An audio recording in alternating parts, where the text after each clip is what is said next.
Okay. Please stand for the pledge. I pledge allegiance to the flag of the United States of America and to the republic for which it stands, one nation, under God, indivisible, with liberty and justice for all.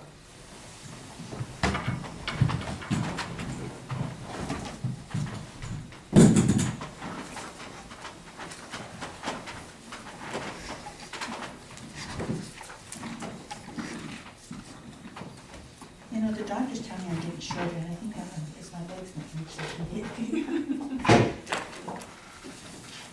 Good morning, everybody.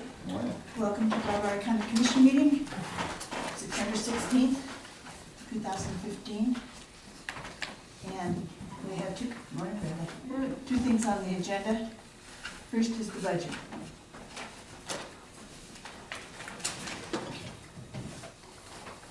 He says, Debbie coming up? No, she's not. She's gone. Yep.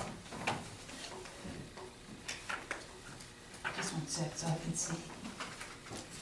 I noticed they were a little cloudy when you sat down. They're very cloudy.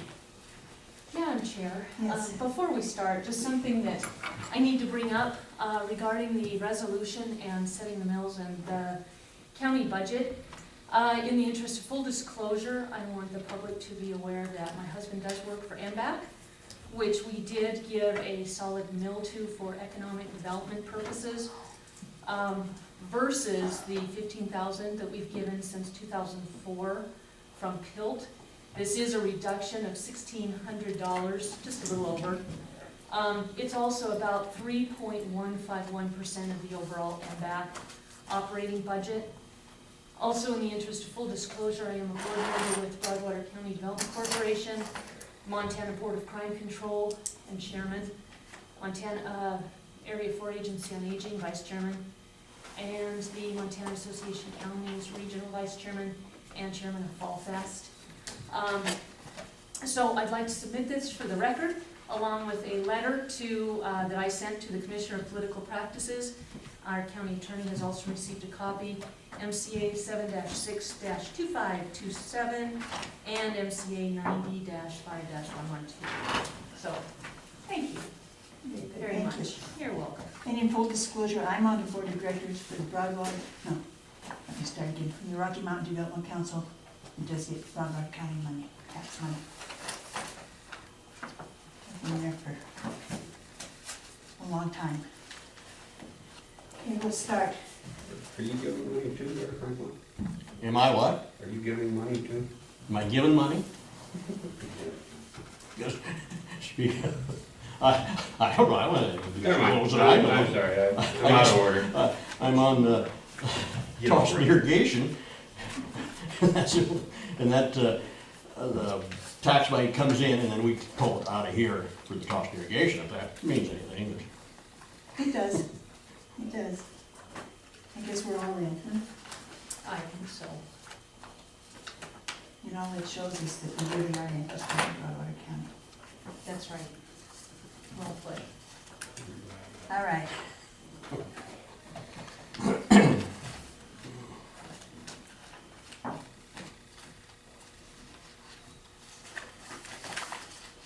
This is the final budget that we worked on Monday, September 14th.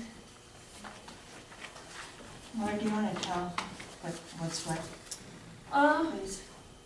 It's pretty self-explanatory. For anybody who's interested, this, plus a little bit more, is the county budget. There's copies up here of the, kind of it whittled down into as few 8x11 sheets as we can possibly get it. Resolution is included.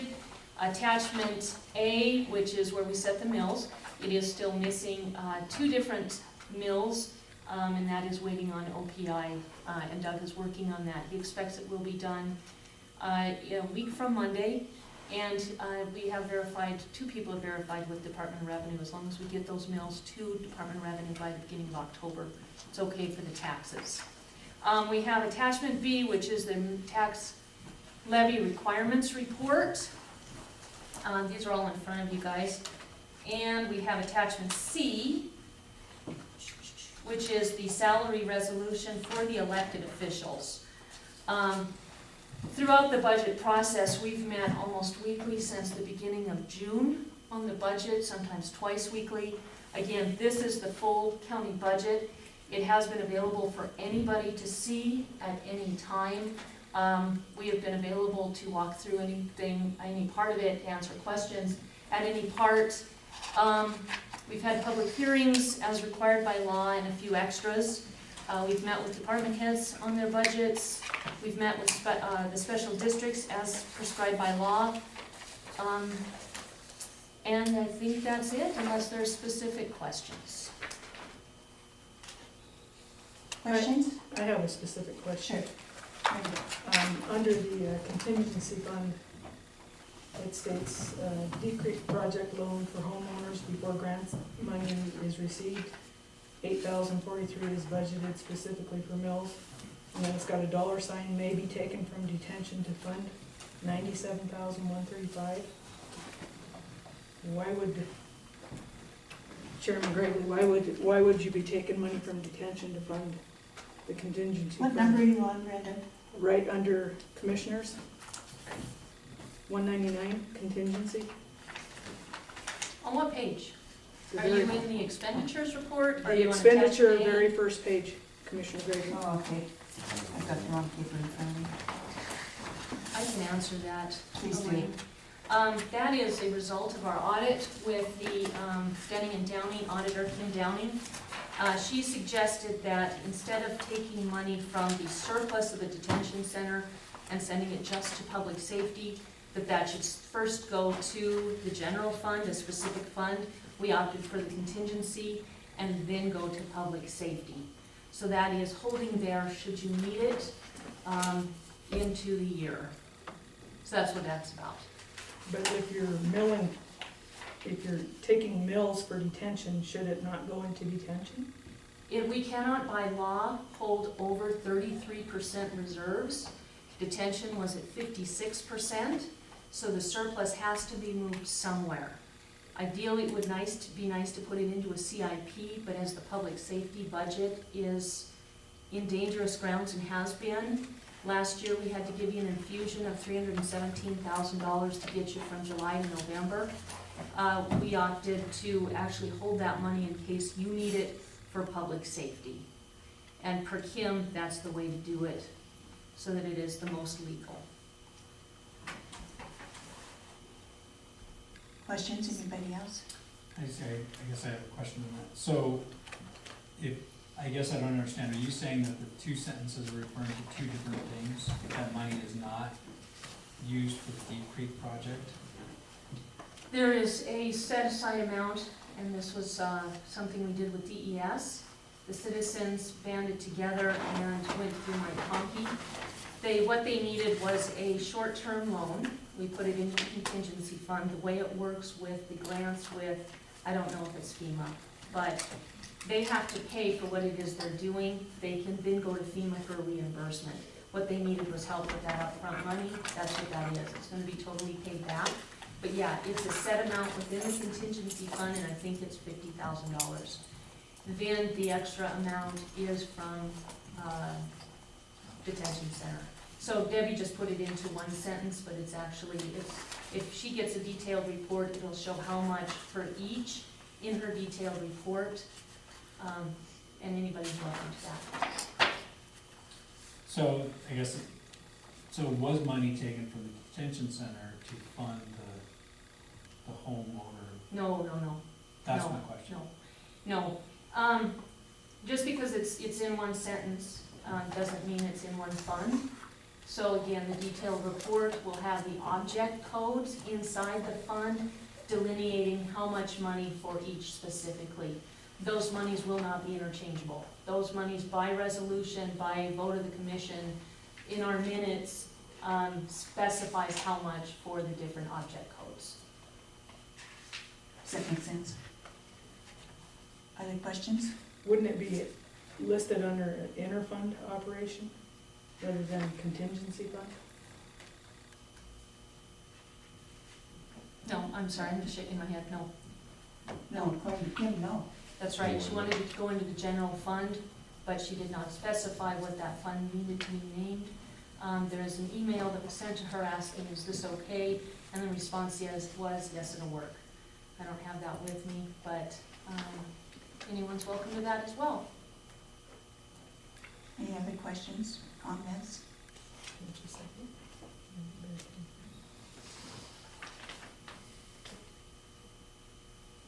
And that wouldn't come up on cash balances for detention anywhere as part of the overall cash balance when she prints that out?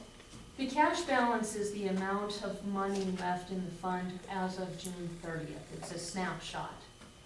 When you put it into a formula that is in the tax levy requirements, which is the attachment B, that every column is interconnected with every other column. And if you look at those, you can see where 1 + 2 = column 3, and so on and so forth. So your cash balance is a set amount as of that snapshot day. But the thing is if you get to the final column and you have cash reserves over 33%, that is a surplus that is not allowed by law and must be removed. You can't take it out of the cash balance because that's a snapshot. But when I get my CIP and other balances, shouldn't I get a balance for that detention fund? And you do. Madam Chairman, I do want just to state that, again, we've met almost weekly, we've met bi-weekly. At one of our meetings, we had the sheriff storm out saying, you guys won't work with me, do whatever you want. We met with Debbie on Monday, and it was agenda to work on the budget. She is the accounting manager, she built the budget. I think the sheriff should have asked these questions of Debbie, and we know via email that Brenda had a full reprinting of her budget a week before that meeting. Well, So I think it's disingenuous. Madam Chairman, to when my ignore that budget at does this not point. show these figures, and I don't get this information until this morning, and don't know about it, that's why I'm asking these questions. Any other comments, concerns? Cory? I don't think it's inappropriate to ask questions of the commission before you vote on something. No. No, and I'm not saying that, please don't misunderstand, that's not what I'm saying at all. If you want the minute details, the best person to ask is Debbie. I have a pretty good understanding of the budget, but I can't get into the programming details because I just don't know Black Mountain. So I'll answer as best I can, but if you really do have serious questions, they really do need to be directed to the person who built the budget. That's all I'm saying. And she was available on Monday. So, no, we're happy to answer questions. And we should, And we have been. yes. And with all respect, Madam Chairman, I have requested for all rebalances, and I do have it in writing, so if you'd like to see that, I can produce it. No, I can get it ready.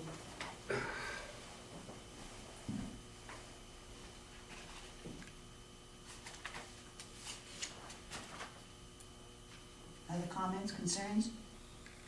Questions? Yea or nays?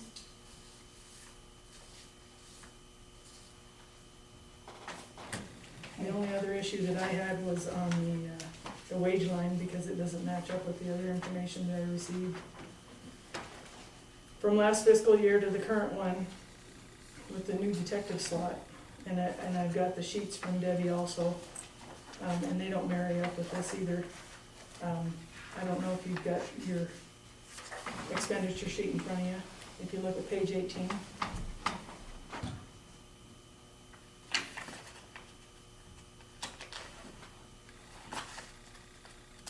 And if you wanna look at either what was spent or budgeted last year, there's only an increase of $3,000. So that's. You don't look at what was budgeted, Brenda, I think we've been through this too before, you look at the actuals, you Well, look at what even if was you look at, actually spent. I'm talking to Commissioner Gravely. I'm just helping you to If you look at understand the it. actuals, that's an increase of $22,000. Clearly, that would not cover a detective nor if there's going to be, as she explained to me, a cost of living for, COLA for the year. So that's a huge concern for me, and that's why I'm bringing that up, because these figures are not the same as what I've received in the past. And I just received these also, just so you know. What date are you on? 18.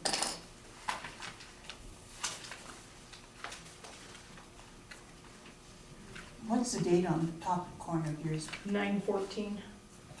Mine's 8/25.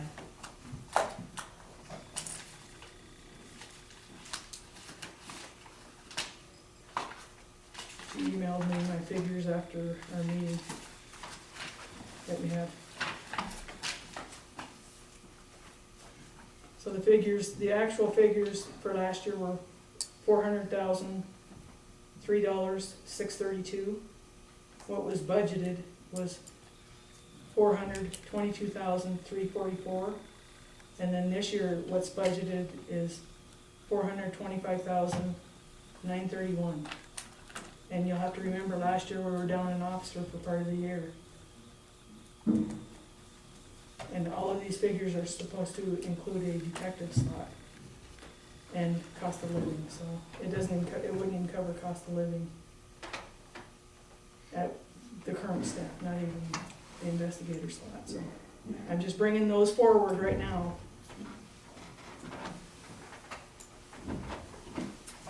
We have a, because of that meeting, Madam Chairman, to infuse the $317,000 to help balance the public safety budget in June. We have a standing date that we all agree to contractually to meet monthly to monitor this budget. What I would suggest that we do is keep an eye on the personnel. I think we voted 3-0 to support the detective because we see Yes. the importance of that. I know that there's some grant opportunities with VOR and Forest Service that could have a bearing on that personnel line as well. And again, without Debbie here, you know, it's kind of hard to get into the detail report. Again, that's her area of expertise. What I would suggest is we do have an amendment process that we followed in June. We can certainly follow it this year. We do it, you know, periodically throughout the year anyway, and just monitor where this is at and make sure that we fully fund the personnel costs, especially related to the detective. I agree.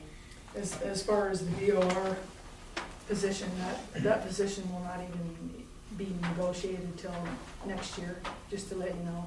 I don't know where, On January meeting? the VOR, the full-time position, it won't even be anywhere near being negotiated till next year, so I don't know where that rumor came from. Forest Service, we're at a $3,000 a year contract with them, and that hasn't moved for as long as I've been sheriff. So Sure. I don't know what grant she's talking about with Bureau of Reclamation, because we have a contract with them, and we're tied into that clear through next year, so.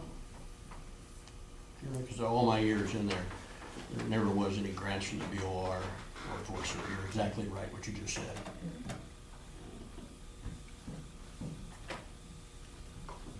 But I just wanted to bring those forward. Thank you. Can I ask a question? Mhm. Just to be clear on the documents that you will be voting on, that it will be the resolution, cover page resolution, and then I have attachment C, which is the salary. And can you tell us what attachments A and B are? 'Cause I know you went over those, but I didn't catch what they are.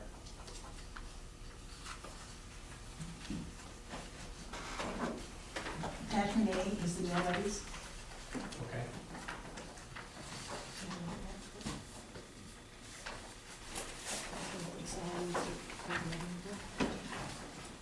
Attachment B is the tax levy requirement. In fact, it is in fact 3 pages. No, I'm sorry.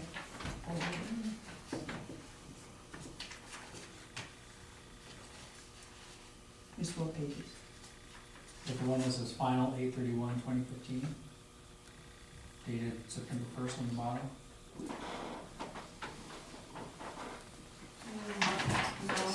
Is that, No. Here's a stat for you. These were what Debbie emailed out, I think yesterday. There were no changes made to that one, but it just says final and it's dated 9/15.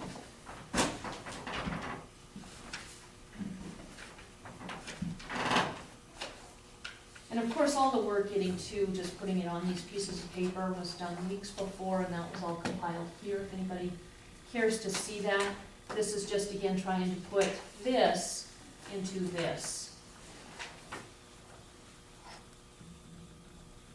Just so that you know, regarding this, Okay.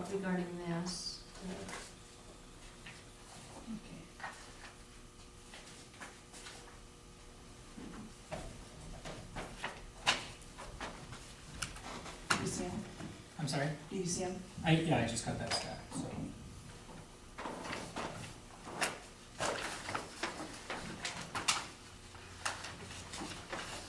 There's also a page in there for the schools. Debbie did the attachments A, B, and C new this year Sorry. for clarity in the resolution. Good, well, that makes sense. And attachment C, of course, is the salary resolution.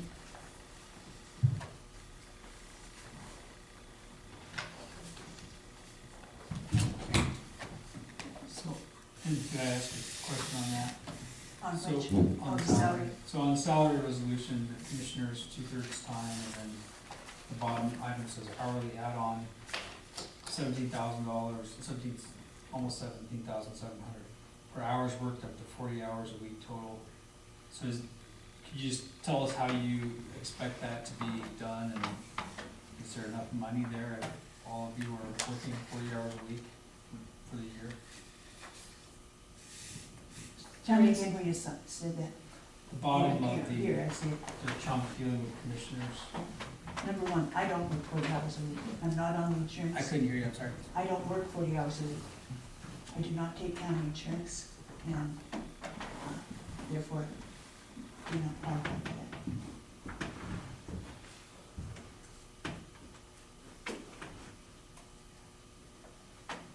Other questions? I'm just curious as to how this is gonna work. It should work just fine, because there's more than enough money in there.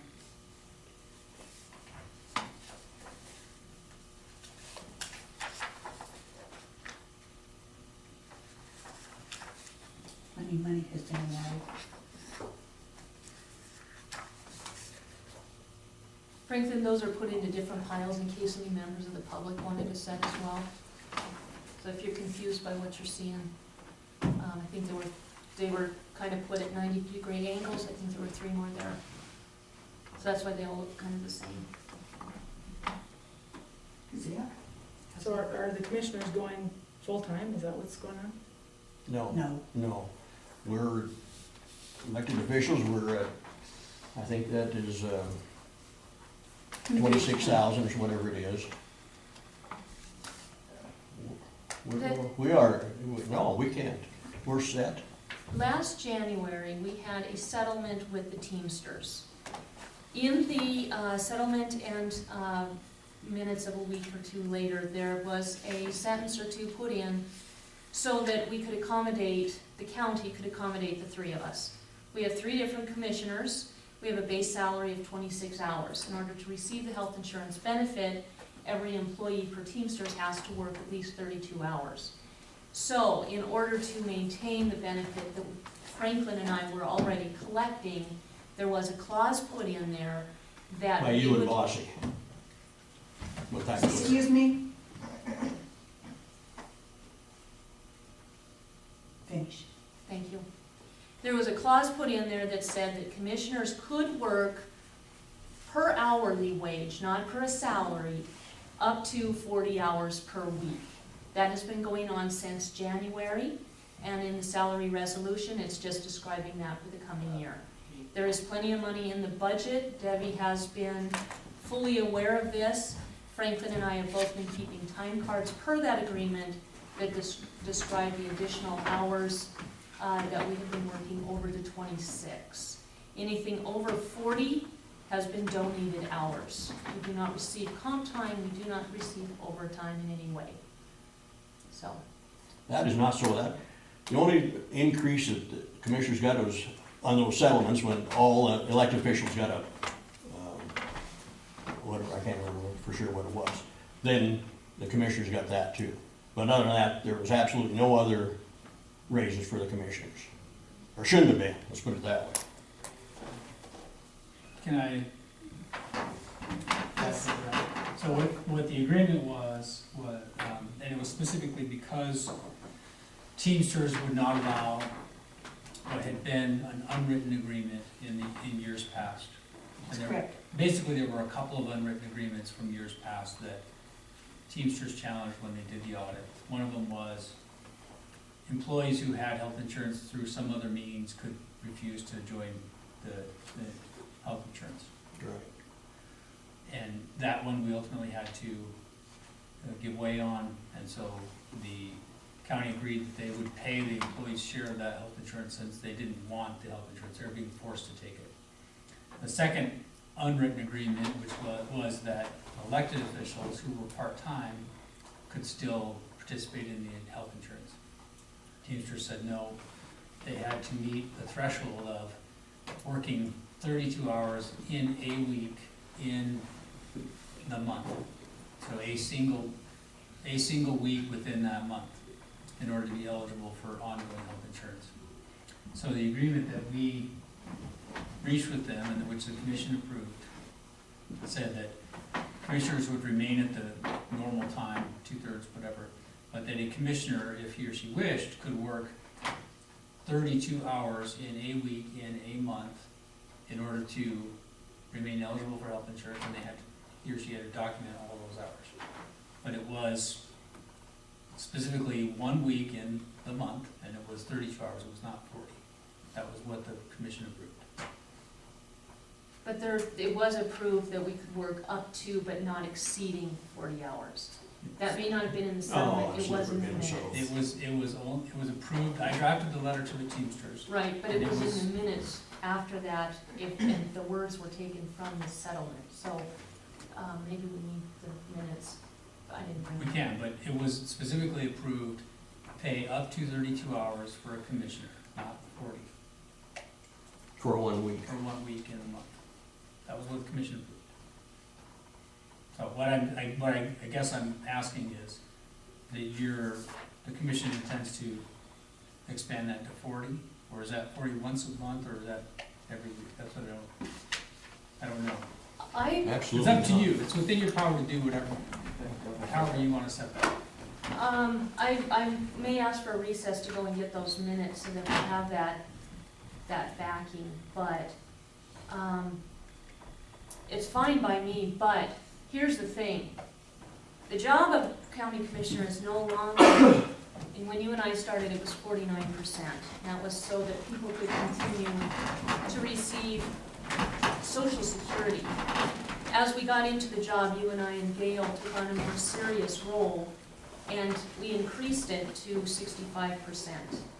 As time went on, we had discussed making it a full-time position, but that never happened. Over the last 2 years for sure, if not for sure even beyond that, we've been working far more than 26.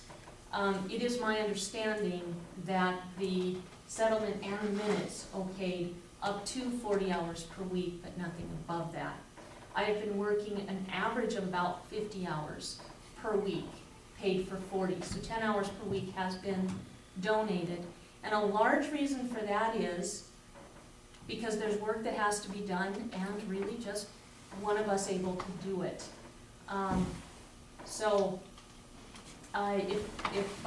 If I need to go get those minutes, I'm happy to do so. But at this point, I would suggest that we do approve this salary resolution. It answers your needs of not wanting to be on the county insurance and being able to stay at 26. It answers Franklin's needs of wanting to keep his insurance and work up to the 30 hours in just 1 week. And it answers my needs of feeling that I need to get the work done, but feeling I should be fairly compensated for the hours I put in, up to 40 hours per week. So, I will stand on that, and I'm certainly willing to discuss it. Let's take a break for just recess here, long enough to get the minutes. Okay, I will go get those. And would you be faster at finding those than me? Date.